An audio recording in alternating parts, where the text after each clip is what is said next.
Hey guys, and welcome back to this channel. In this video, I will be showing you guys how you can change the frame rate of your videos on CapCut PC.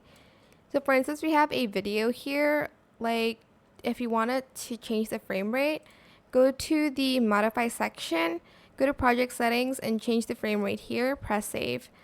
Once you've done that, or for instance, you forgot to do that, you can also go to the export section and then you can change the frame rate here as well. For instance, you want to be 30 frames per second. Select export and it's going to change the frame rate. But that is it. I hope this tutorial was helpful for you guys. That is how you can change the frame rate of your videos in CapCut PC.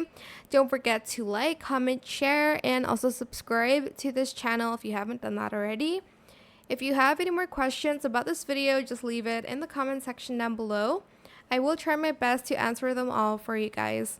And if you found this video helpful, please click the thanks button as well. That is it. Thank you so much for watching. Bye.